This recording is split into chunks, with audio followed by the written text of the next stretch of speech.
श्री राम।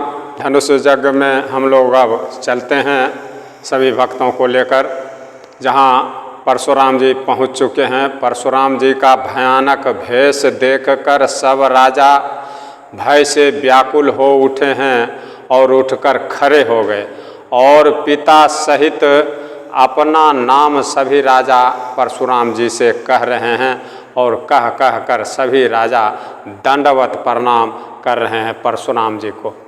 जय शोभाएं चित वही तु जानी, सो जाने जनुआई खुटानी। जनक बहोरी आई सिरुनावा, सिय बोलाई पर नामू करावा। परशुराम जी हित समझकर भी सहज ही जिसकी ओर देख लेते हैं वह समझता है मानो मेरी आयु पूरी हो गई। जब परशुराम जी किसी राजा को देख लेते हैं, हित जानकर भी देखते हैं, तो वे समझ जाते हैं कि परशुराम जी मुझे देख रहे हैं, इसका मतलब मेरा आयु पूरा हो गया है। फिर जनक जी ने आकर सिर नवाया और सीता माता को बुलाकर प्रणाम कराए।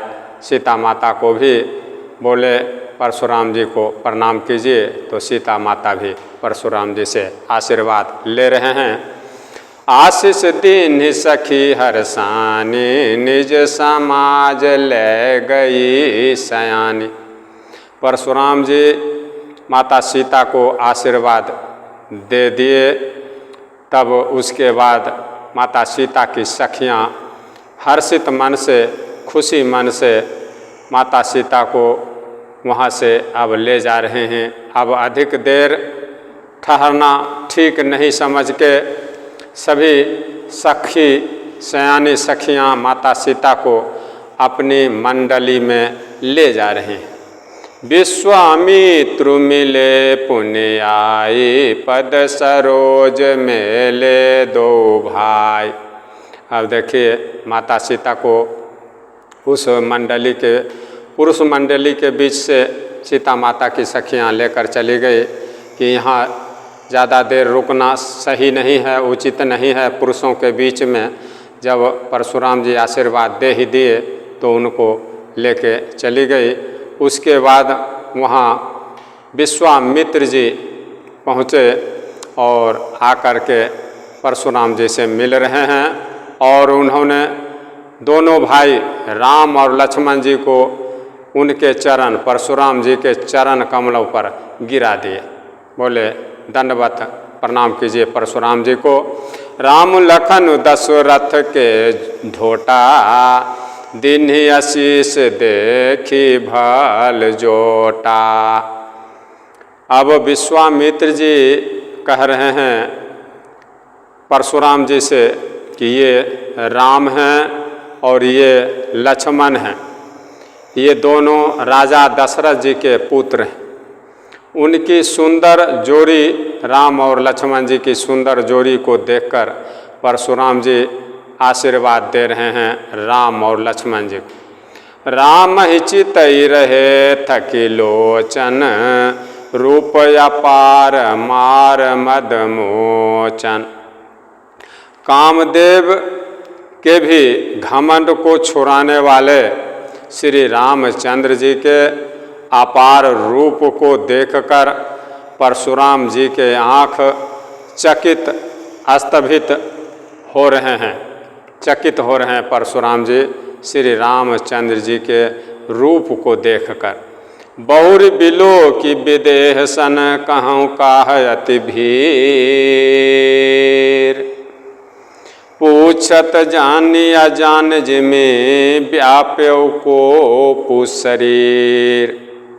फिर सब देखकर जानते हुए भी अनजान की तरह जनक जी से पूछ रहे हैं परशुराम जी कि कहो यह बड़ी भीड़, बहुत भारी भीड़ कैसे लगी हुई है। उनके शरीर में क्रोध छा गया, परशुराम जी के शरीर में क्रोध छाया हुआ है। परशुराम जी सब कुछ जान रहे हैं उसके बावजूद भी पूछ रहे हैं जनक जी से कि बताओ ये कैसी भारी भीड़ लगी हुई है।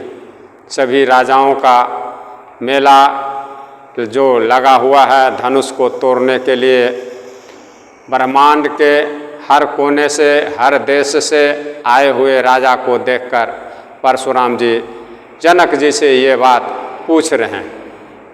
समाचार कही जनक सुनाए, यही कारण माहिप सब आए। जिस कारण से सब राजा आए हुए हैं, राजा जनक जी ने वे सब समाचार कहकर परशुराम जी को सुना रहे हैं कि किस कारण से आए हुए हैं। जनक जी बोल रहे हैं मैंने सीता के विवाह के लिए धनुष यज्ञ का प्रयोजन किया कि इस धनुष को जो तोड़ेगा उसी के साथ सीता का विवाह करेंगे। इसी कारण से ये सभी राजागण आए हुए हैं। जनक जी के बात को सुनकर परशुराम जी फिरकर दूसरी ओर देख रहे हैं। सुनत बचन फिर अनत निहारे, देखे चाप खंड मही डार। जनक जी की बात को सुनकर परशुराम जी मुड़कर दूसरी ओर देख रहे हैं तो परशुराम जी को दिखाई दे रहा धनुष के टुकड़े टुकड़े पृथ्वी पर पड़े हुए, ऐसी दिखाई दे रहा है परशुराम जी को। अतिरिस बोले बचन कठोरा, कहु जर जनक धनुष कै तोरा। अत्यंत क्रोध में आकर के परशुराम जी कठोर वचन बोल रहे हैं जनक जी से कि रे मूर्ख राजा जनक, बताओ धनुष किसने तोड़ा। धनुष के बारे में जनक जी से पूछ रहे हैं। बेगी देखाऊ मूढ़ नत आजो, उलटऊ मही जहाँ लहि तब राजो। परशुराम जी कह रहे हैं कि जल्दी दिखा दो जिसने धनुष को तोड़ा, नहीं तो रे मूर्ख राजा जनक, आज मैं जहाँ तक तेरा राज्य है वहाँ तक की पृथ्वी को उलट दूंगा, उलट के रख दूंगा। अति डरू उतरु देत निपुनाहि, कुटिल भूप हर से मन माहि। राजा को अत्यंत डर लग गया जनक जी को, जिसके कारण राजा जनक जी परशुराम जी को जवाब नहीं दे पा रहे हैं। यह देखकर कुटिल राजा जितने भी दुष्ट राजा हैं मन में बहुत प्रसन्न हो रहे हैं। सुर मुनि नाग नगर नर नारी, सोचहि सकल त्रास उर भारी।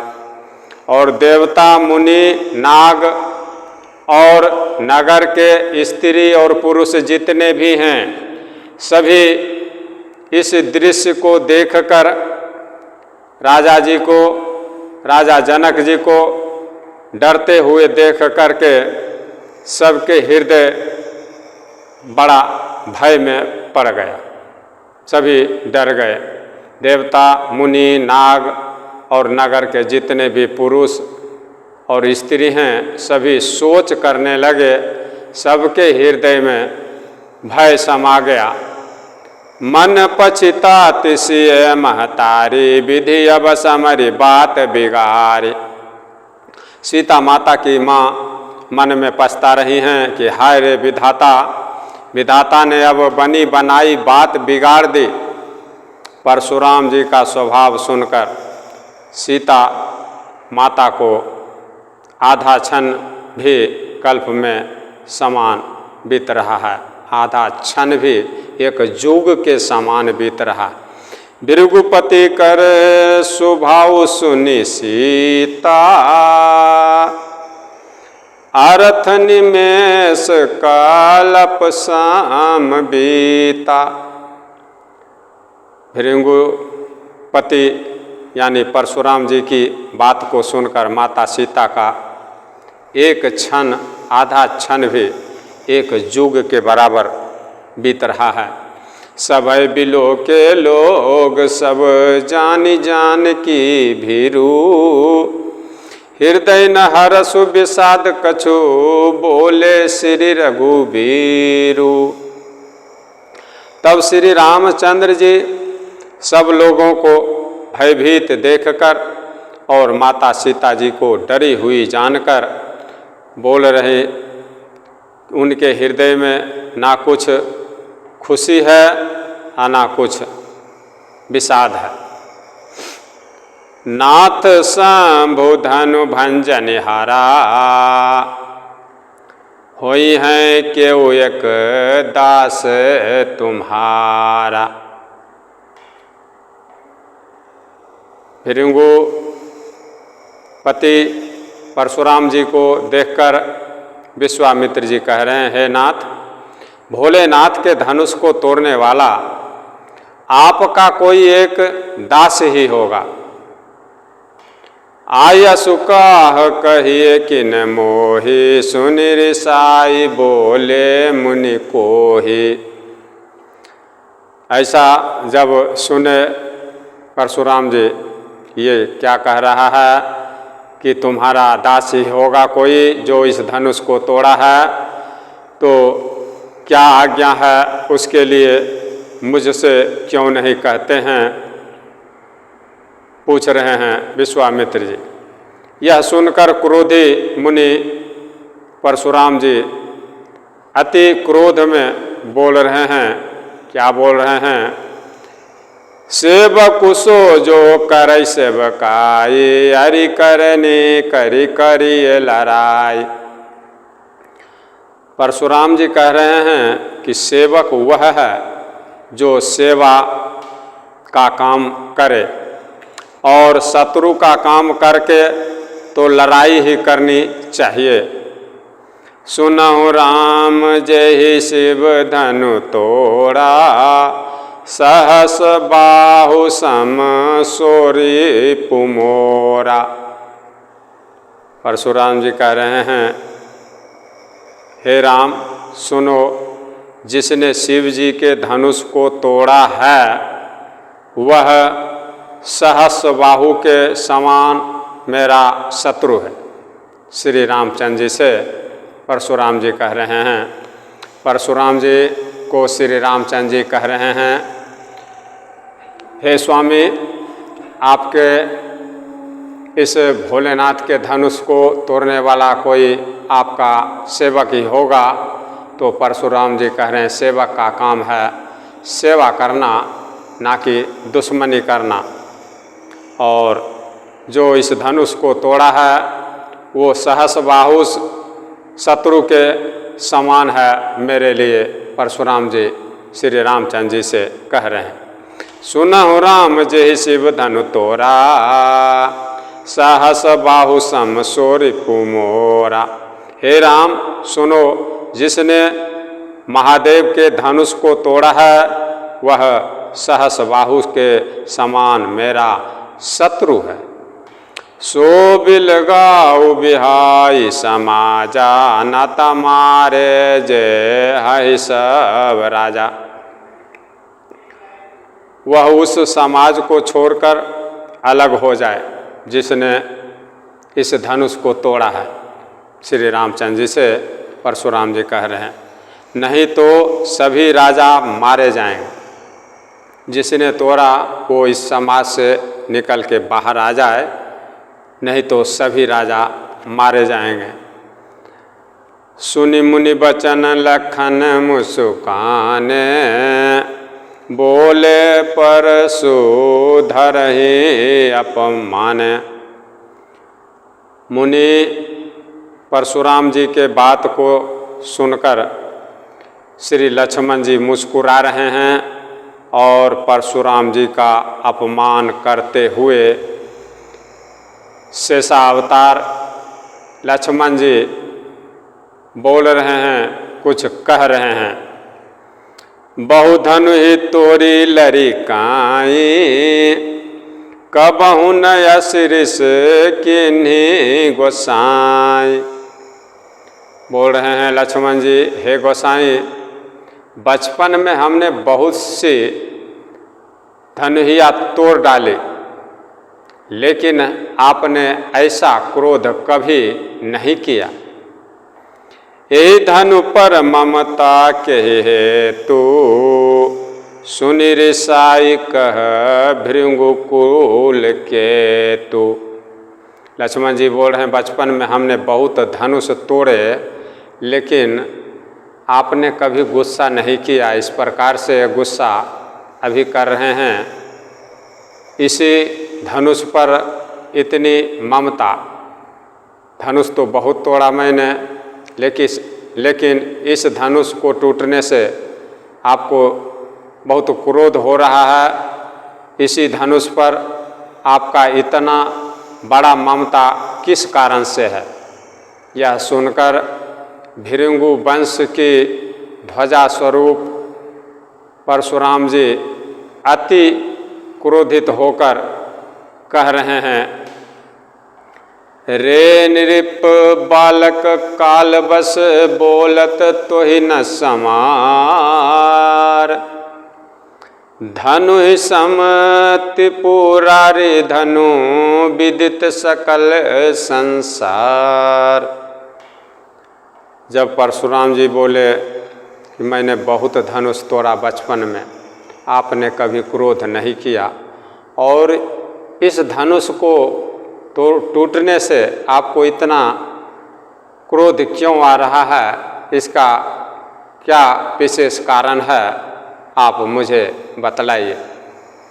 तो परशुराम जी कह रहे हैं, अरे राजपुत्र, काल के बस होने से तुझे बोलने में कुछ भी होश नहीं है, तुम कुछ भी बोले जा रहे हो। सारे संसार में विख्यात महादेव का यह धनुष क्या तुम धनु ही के समान ही समझते हो? रे नृप बालक काल बस बोलत तो ही न संहार, धनु ही समति पुरारी धनु विदित सकल संसार। सारे संसार में विख्यात महादेव का यह धनुष तुम क्या धनु ही समझ रहे हो? बचपन में तुमने जितने धनु ही तोड़े, वही महादेव के धनुष को भी समझ रहे हो तुम। अति क्रोधित होकर परशुराम जी लक्ष्मण जी से कह रहे हैं। अब लक्ष्मण जी कह रहे हैं परशुराम जी से, लखन कहा हसी हमरे जाना, सुनहु देव सब धनुष समाना। लक्ष्मण जी परशुराम जी से कह रहे हैं, हंस करके, हंसते हुए लक्ष्मण जी बोल रहे हैं। लक्ष्मण जी के मन में परशुराम जी के प्रति थोड़ा भी भय, परशुराम जी से थोड़ा भी भय लक्ष्मण जी को नहीं है, इसलिए हंसते हुए बोल रहे हैं कि हे देव सुनिए, हमारे समझ में तो सभी धनुष एक जैसे ही हैं, और पुराने धनुष के टूटने में क्या हानि क्या लाभ। लखन कहा हसी हमरे जाना, सुनहु देव सब धनुष समाना। का क्षति लाभ जून धनु तोरे, देखा राम नायन के भोरे। लक्ष्मण जी परशुराम जी से कह रहे हैं कि मेरे लिए सभी धनुष एक समान है, धनुष है तो धनुष है। और जहाँ तक बात रही इस धनुष की, तो ये पुराने धनुष के टूट जाने से क्या हानि और क्या लाभ है। परशुराम जी से लक्ष्मण जी कह रहे हैं। और श्री रामचंद्र जी ने तो इसे नया के धोखे से देखा था। परशुराम जी से लक्ष्मण जी कह रहे हैं ये तो पुराना धनुष था, इसको टूटने से आपको क्या फायदा और क्या हानि है। तो श्री रामचंद्र जी ने इसे नया के धोखे से देखा था, सिर्फ इसको तोड़े नहीं, सिर्फ देखे। छुअत टूट रघुपति हूँ न दोषो, मुनि बिनु काज करिए कत रोसु। फिर लक्ष्मण जी कह रहे हैं ये तो पुराना धनुष था, यह तो छूते ही टूट गया, इसमें रघुनाथ जी का भी कोई दोष नहीं है। मुनि आप बिना मतलब के, बिना कारण के ही किस लिए क्रोध कर रहे हैं। छुअत टूट रघुपति हूँ न दोषो, मुनि बिनु काज करिए कत रोसु। ये धनुष छूते ही श्री रामचंद्र जी ने जब इनको इस धनुष को छुआ, आप जिस धनुष पे इतना ममता कर रहे हैं उस धनुष को छूते ही धनुष टूट गया।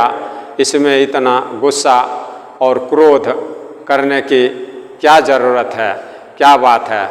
ये तो कोई नया भी धनुष नहीं था, बहुत पुराना धनुष था, इसलिए इसको तोड़ा नहीं गया, सिर्फ मेरे रघुनाथ जी ने इसको छुआ और ये टूट गया।